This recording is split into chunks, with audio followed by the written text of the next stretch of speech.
सभी श्रोताओं को नमस्कार। लीजिए सुनिए मुंशी प्रेमचंद द्वारा लिखित कहानी अपनी करनी। अभागा मैं। मेरे कर्मों के फल ने आज यह दिन दिखाए कि अपमान भी मेरे ऊपर हंसता है, और यह सब मैंने अपने हाथों किया। शैतान के सिर इल्जाम क्यों दूं, किस्मत को खरी खोटी क्यों सुनाऊं, होने का क्यों रोऊं। जो कुछ किया मैंने जानते और बूझते हुए किया। अभी 1 साल गुजरा जब मैं भाग्यशाली था, प्रतिष्ठित था और समृद्धि मेरी चेरी थी। दुनिया की नेमतें मेरे सामने हाथ बांधे खड़ी थीं, लेकिन आज बदनामी और कंगाली और शर्मिंदगी मेरी दुर्दशा पर आंसू बहाती है। मैं ऊंचे खानदान का बहुत पढ़ा लिखा आदमी था, फारसी का मुल्ला, संस्कृत का पंडित, अंग्रेजी का ग्रेजुएट। अपने मुंह मियाँ मिट्ठू क्यों बनूं, लेकिन रुक भी मुझको मिला था, इतना कि दूसरे मुझसे ईर्ष्या कर सकते थे। गरज एक इंसान को खुशी के साथ जिंदगी बसर करने के लिए जितनी अच्छी चीजों की जरूरत हो सकती है, वह सब मुझे हासिल थीं। सेहत का यह हाल कि मुझे कभी सरदर्द की भी शिकायत नहीं हुई। फिटन की सैर, दरिया की दिलफरेबियां, पहाड़ के सुंदर दृश्य, उन खुशियों का जिक्र ही तकलीफ दे है। क्या मजे की जिंदगी थी। यहाँ तक तो अपना दर्दे दिल सुना सकता हूँ, लेकिन इसके आगे फिर होठों पर खामोशी की मुहर लगी हुई है। एक सती साध्वी, प्रतिप्राणा स्त्री और 2 गुलाब के फूल से बच्चे इंसान के लिए जिन खुशियों, आरजुओं, हौसलों और दिलफरेबियों का खजाना हो सकते हैं, वह सब मुझे प्राप्त था। मैं इस योग्य नहीं कि उस पतित्र स्त्री का नाम जबान पर लाऊं। मैं इस योग्य नहीं कि अपने को उन लड़कों का बाप कह सकूं। मगर नसीब का कुछ ऐसा खेल था कि मैंने उन बिहिश्ती नेमतों की कद्र न की जिस औरत ने मेरे हुक्म और अपनी इच्छा में कभी कोई भेद नहीं किया, जो मेरी सारी बुराइयों के बावजूद कभी शिकायत का एक हर्फ जबान पर नहीं लाई, जिसका गुस्सा कभी आंखों से आगे नहीं बढ़ने पाया। गुस्सा क्या था, कुआर की बरखा थी, 2-4 हल्की हल्की बूंदें पड़ी और फिर आसमान साफ हो गया। अपनी दीवानगी के नशे में मैंने उस देवी की कद्र न की, मैंने उसे जलाया, रुलाया, तड़पाया। मैंने उसके साथ दगा की। आह, जब मैं 2-2 बजे रात को घर लौटता था तो मुझे कैसे कैसे बहाने सूझते थे, नित नए हीले गढ़ता था। शायद विद्यार्थी जीवन में जब बैंड के मजे से मदरसे जाने की इजाजत न देते थे, उस वक्त भी बुद्धि इतनी प्रखर न थी। और क्या उस क्षमा की देवी को मेरी बातों पर यकीन आता था। वह भोली थी मगर ऐसी नादान न थी। मेरी खुमार भरी आंखें और मेरे उथले भाव और मेरे झूठे प्रेम प्रदर्शन का रहस्य क्या उससे छिपा रह सकता था। लेकिन उसकी रगरग में शराफत भरी हुई थी, कोई कमीना ख्याल उसकी जबान पर नहीं आ सकता था। वह उन बातों का जिक्र करके या अपने संदेहों को खुले आम दिखलाकर हमारे पवित्र संबंध में खिंचाव या बदमज़गी पैदा करना बहुत अनुचित समझती थी। मुझे उसके विचार उसके माथे पर लिखे मालूम होते थे। उन बदमज़गियों के मुकाबले में उसे जलना और रोना ज्यादा पसंद था। शायद वह समझती थी कि मेरा नशा खुद ब खुद उतर जाएगा। काश इस शराफत के बदले उसके स्वभाव में कुछ ओछापन और अनुदारता भी होती। काश वह अपने अधिकारों को अपने हाथ में रखना जानती। काश वह इतनी सीधी न होती। काश अब अपने मन के भावों को छिपाने में इतनी कुशल न होती। काश वह इतनी मक्कार न होती। लेकिन मेरी मक्कारी और उसकी मक्कारी में कितना अंतर था। मेरी मक्कारी हरामकारी थी, उसकी मक्कारी आत्मबलिदानी।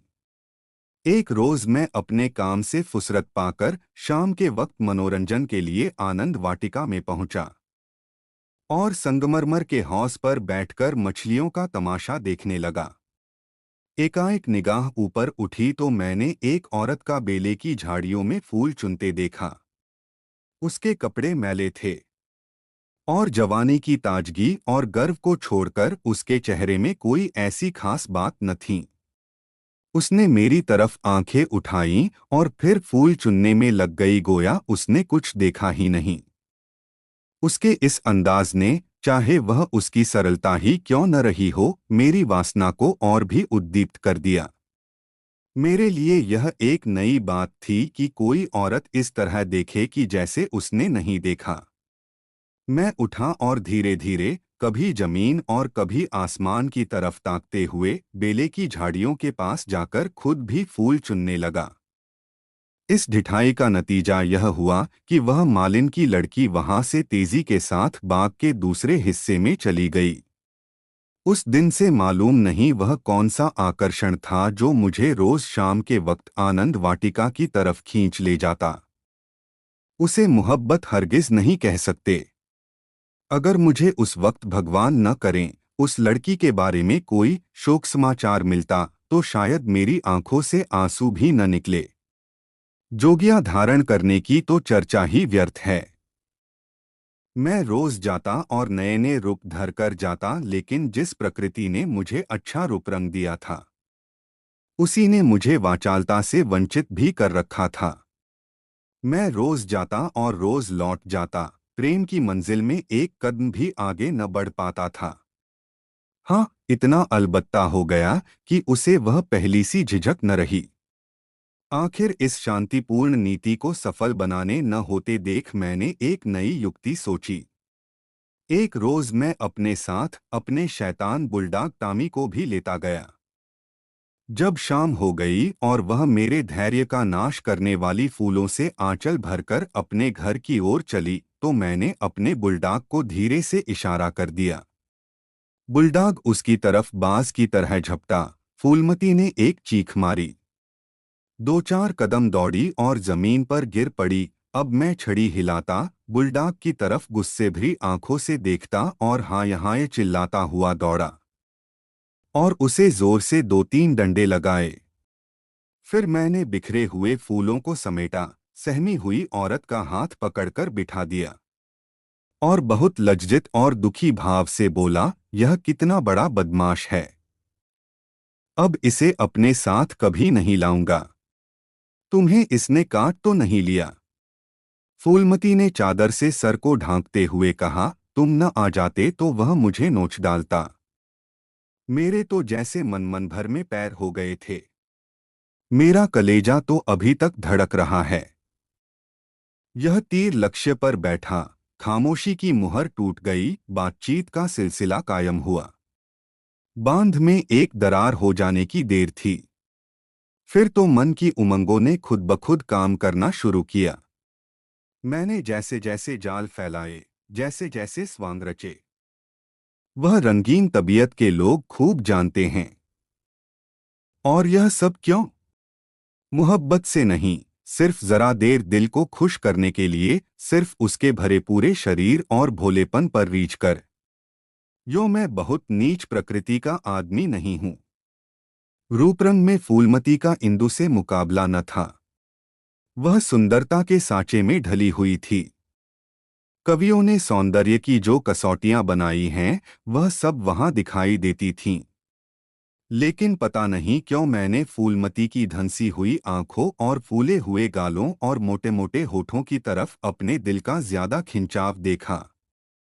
आना जाना बढ़ा और महीना भर भी गुजरने न पाया कि मैं उसकी मोहब्बत के जाल में पूरी तरह फंस गया।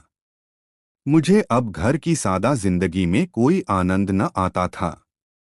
लेकिन दिल ज्यों-ज्यों घर से उचटता जाता था, त्यों-त्यों मैं पत्नी के प्रति प्रेम का प्रदर्शन और भी अधिक करता था।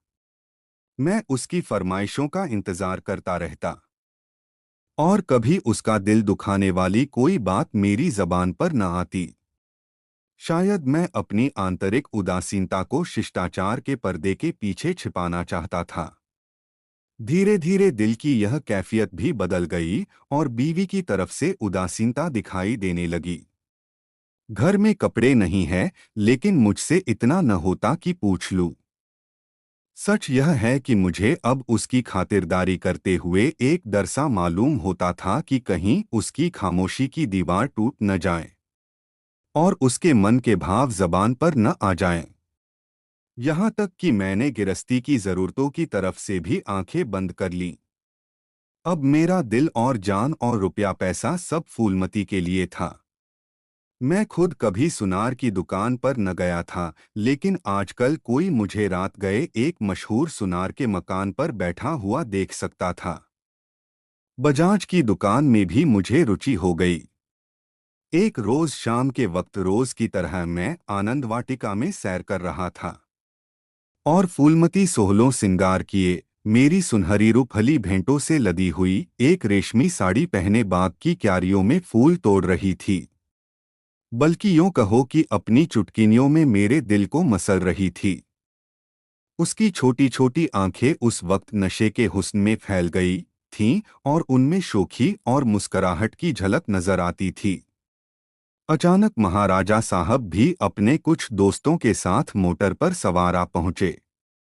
मैं उन्हें देखते ही अगवानी के लिए दौड़ा और आदाब बजा लाया।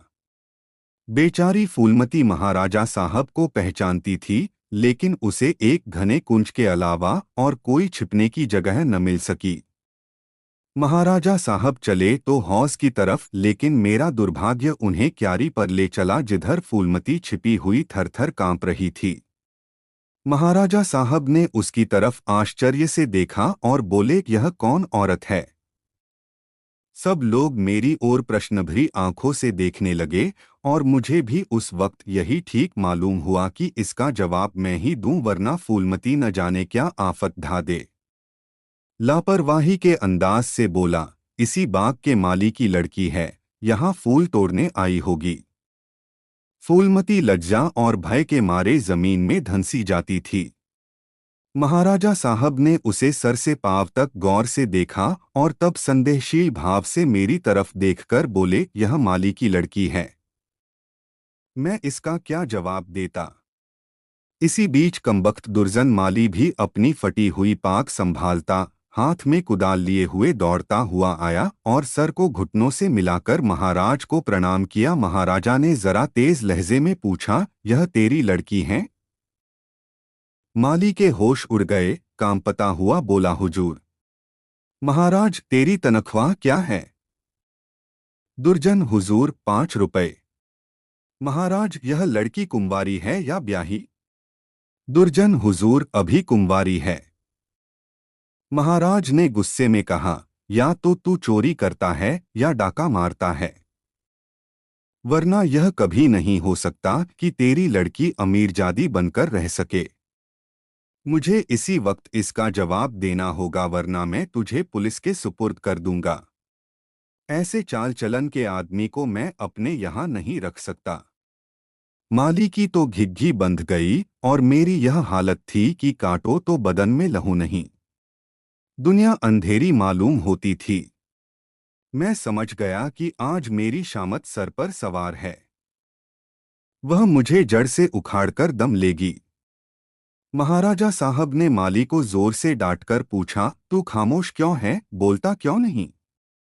दुर्जन फूट-फट कर रोने लगा। जब जरा आवाज सुधरी तो बोला, हुजूर, बाप दादे से सरकार का नमक खाता हूँ, अब मेरे बुढ़ापे पर दया कीजिए। यह सब मेरे फूटे नसीबों का फेर है, धर्मावतार।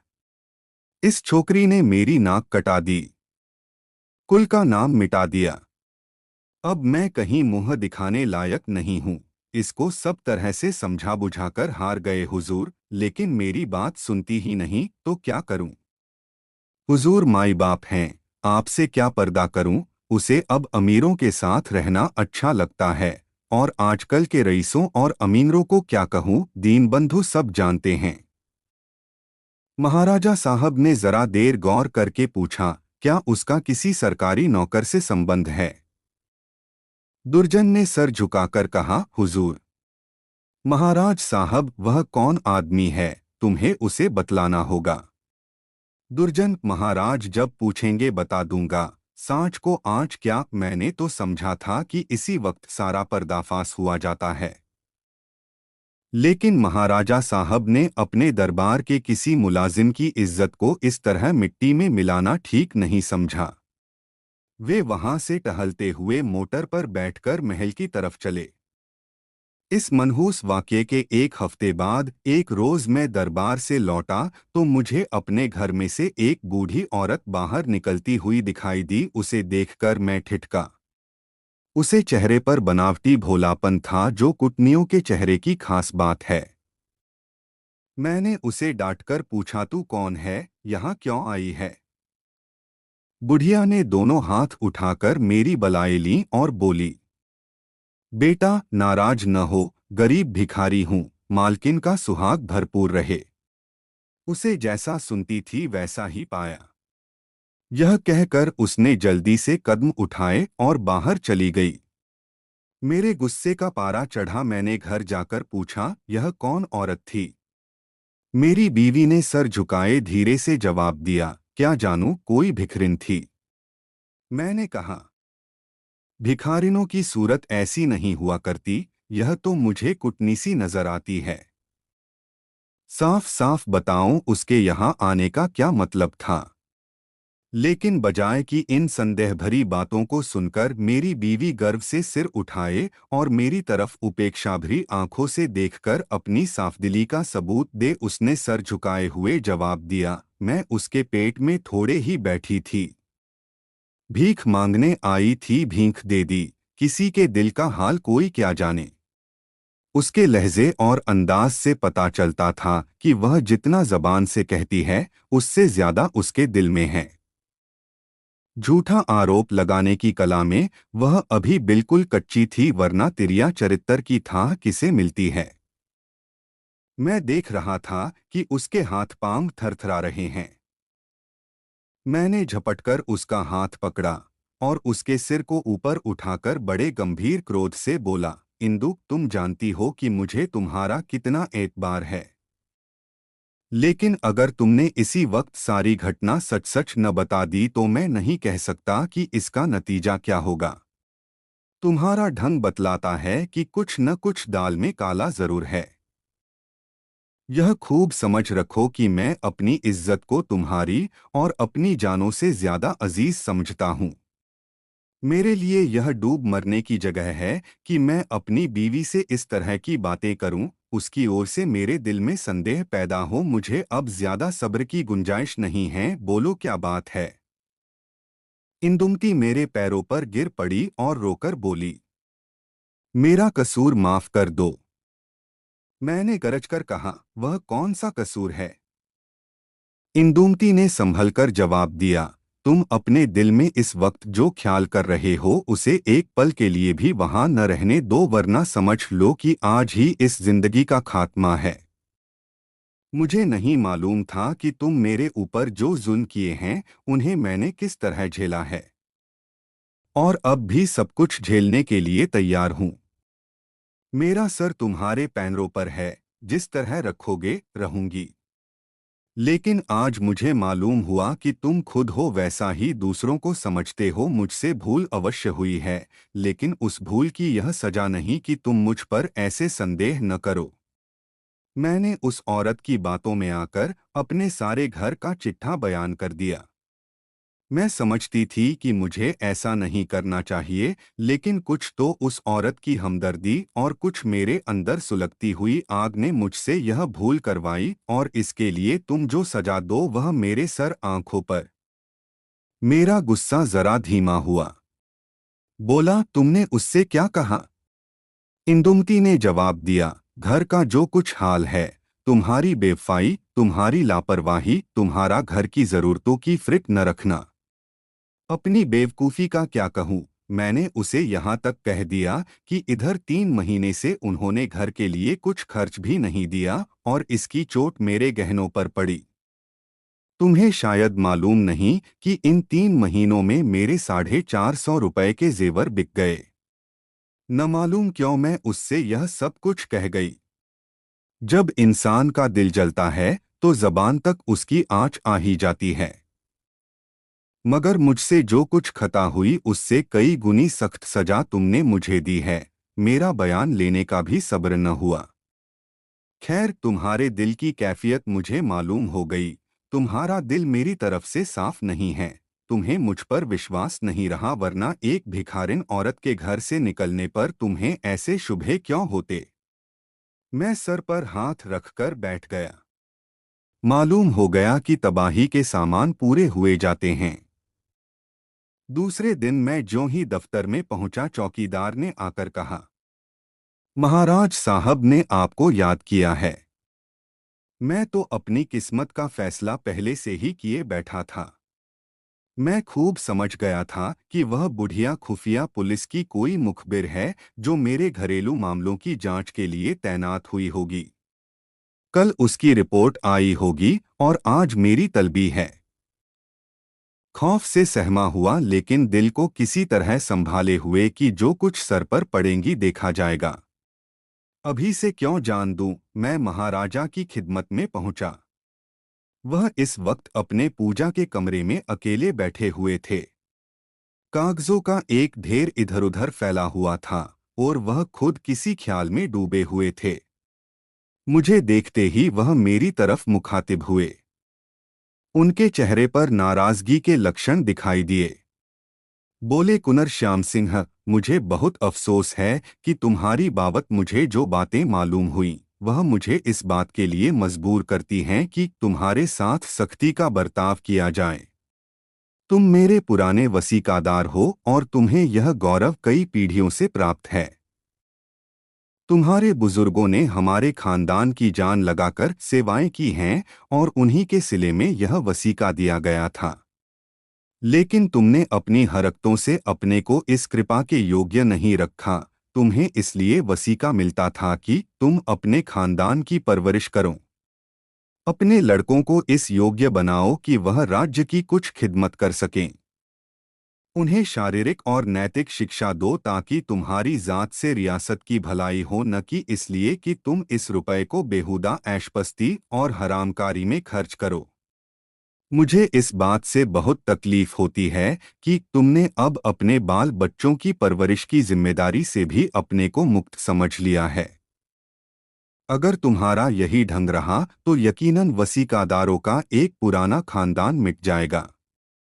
इसलिए आज से हमने तुम्हारा नाम वसीकादारों की फहरिस्त से खारिज कर दिया और तुम्हारी जगह तुम्हारी बीवी का नाम दर्ज किया गया। वह अपने लड़कों को पालने पोसने की जिम्मेदार है। तुम्हारा नाम रियासत के मालियों की फहरिस्त में लिया जाएगा। तुमने अपने को इसी के योग्य सिद्ध किया है और मुझे उम्मीद है कि यह तबादला तुम्हें नागवार न होगा। बस जाओ और मुमकिन हो तो अपने किए पर पछताओ। मुझे कुछ कहने का साहस न हुआ। मैंने बहुत धैर्यपूर्वक अपने किस्मत का यह फैसला सुना और घर की तरफ चला। लेकिन 2 ही 4 कदम चला था कि अचानक ख्याल आया, किसके घर जा रहे हो, तुम्हारा घर अब कहाँ है। मैं उल्टे कदम लौटा। जिस घर का मैं राजा था वहां दूसरों का आश्रित बनकर मुझसे नहीं रहा जाएगा, और रहा भी जाए तो मुझे रहना चाहिए। मेरा आचरण निश्चय ही अनुचित था, लेकिन मेरी नैतिक संवेदना अभी इतनी थोथी न हुई थी। मैंने पक्का इरादा कर लिया कि इसी वक्त इस शहर से भाग जाना मुनासिब है, वरना बात फैलते ही हमदर्दों और बुरा चेतने वालों का एक जमघट हालचाल पूछने के लिए आ जाएगा। दूसरों की सूखी हमदर्दियां सुननी पड़ेंगी जिनके पर्दे में खुशी झलकती होगी। एक बार, सिर्फ एक बार मुझे फूलमती का ख्याल आया। उसके कारण यह सब दुर्गत हो रही है, उससे तो मिल ही लूं। मगर दिल ने रोका, क्या एक वैभवशाली आदमी की जो इज्जत होती थी वह अब मुझे हासिल हो सकती है? हरगिज नहीं। रूप की मंडी में वफा और मोहब्बत के मुकाबले में रुपया पैसा ज्यादा कीमती चीज है। मुमकिन है इस वक्त मुझ पर तरस खाकर या क्षणिक आवेश में आकर फूलमती मेरे साथ चलने पर आमादा हो जाए, लेकिन उसे लेकर कहाँ जाऊंगा? पांवों में बेड़ियां डालकर चलना तो और भी मुश्किल है। इस तरह सोच विचार कर मैंने बंबई की राह ली और अब 2 साल से एक मिल में नौकर हूं। तनख्वाह सिर्फ इतनी है कि ज्यों-त्यों जिंदगी का सिलसिला चलता रहे, लेकिन ईश्वर को धन्यवाद देता हूं और इसी को यथेष्ट समझता हूं। मैं एक बार गुप्त रूप से अपने घर गया था। फूलमती ने एक दूसरे रईस से रूप का सौदा कर लिया है, लेकिन मेरी पत्नी ने अपने प्रबंध कौशल से घर की हालत खूब संभाल ली है। मैंने अपने मकान को रात के समय लाल साभरी आंखों से देखा। दरवाजे पर दो लालटेनें जल रही थीं और बच्चे इधर-उधर खेल रहे थे। हर सफाई और सुथरापन दिखाई देता था। मुझे कुछ अखबारों के देखने से मालूम हुआ कि महीनों तक मेरे पते निशान के बारे में अखबारों में इश्तहार छपते रहे। लेकिन अब यह सूरत लेकर मैं वहां क्या जाऊंगा और यह कालिखलगा मुंह किसको दिखाऊंगा? अब तो मुझे इसी गिरीपड़ी हालत में जिंदगी के दिन काटने हैं, चाहे रोकर काटूं या हंसकर। मैं अपनी हरकतों पर अब बहुत शर्मिंदा हूं।